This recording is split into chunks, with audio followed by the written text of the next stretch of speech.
এই হচ্ছে AGT live 24/7। This is AGT Live 24/7। আমবাসার প্রয়াত চিকিৎসক ডাক্তার সঞ্জয় বিশ্বাসের স্মৃতির প্রতি শ্রদ্ধা জানিয়ে এবং ধলাই জেলা হাসপাতালে রক্তের সংকট দূরীকরণে আজ অর্থাৎ 2রা অক্টোবর 2024 ইংরেজি আমবাসা ঐক্যতান ক্লাবের উদ্যোগে আয়োজন করা হয় স্বেচ্ছায় রক্তদান শিবিরের। আজকের এই রক্তদান শিবিরে উপস্থিত ছিলেন আমবাসা পৌর পরিষদের কাউন্সিলর শঙ্কর চক্রবর্তী, মহকুমা পুলিশ আধিকারিক নিরুপম দত্ত, ক্লাবের অধিকর্তা রবীন্দ্র বণিক, রাজেশ সূত্রধর সহ অন্যান্যরা। প্রতি বছর দুর্গোৎসবের আয়োজন করে এই ক্লাব, ব্যতিক্রম হয়নি এই বছরও। এবছর এই রক্তদান শিবির ডাক্তার সঞ্জয় বিশ্বাসের স্মৃতির প্রতি শ্রদ্ধা জানিয়ে করা হয়। ব্যাপক উৎসাহ এবং উদ্দীপনার মধ্য দিয়ে এদিন রক্তদানে এগিয়ে আসেন ক্লাবের সদস্যরা। Report AGT Live 24/7। একজন অপরকে রক্ত দিয়ে আমাদেরকে সহযোগিতা করতে হয়, একে অপরের পরিপূরক হয়ে কাজ করতে হয়।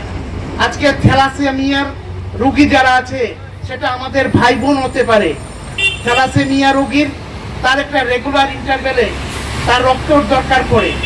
আজকে গর্ভবতী মা বোনেরা সেই যে জরুরি অবস্থাকালীন সময়ে যে রক্তের প্রয়োজন হয়, সেই রক্তটা যদি না পায় তাহলে বিপদের আশঙ্কা থেকে যায়।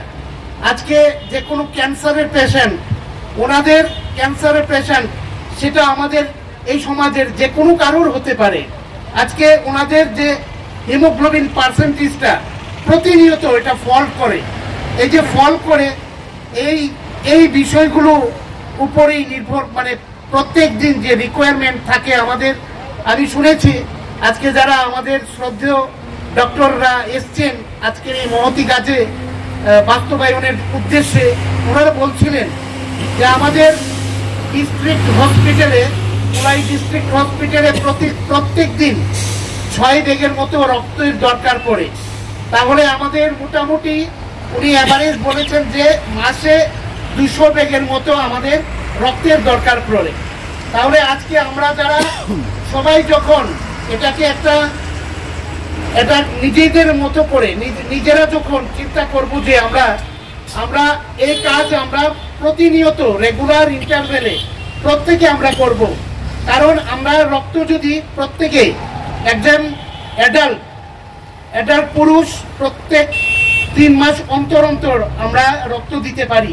আমাদের যে শরীরের মধ্যে যে অস্থিমজ্জার মধ্যে রক্ত উৎপাদন হয়, রক্তটা যে আমাদের যে ব্লাড মানে প্লেটলেটস থেকে শুরু করে যে শ্বেত রক্ত কণিকা, লোহিত রক্ত কণিকা, আপনারা জানেন এগুলো নষ্ট হয়ে যায়। তার জন্য আমরা যদি 3 মাস অন্তর যদি আমাদের এই রক্তটা যদি দিয়ে দিই তাহলে আমাদের শরীরে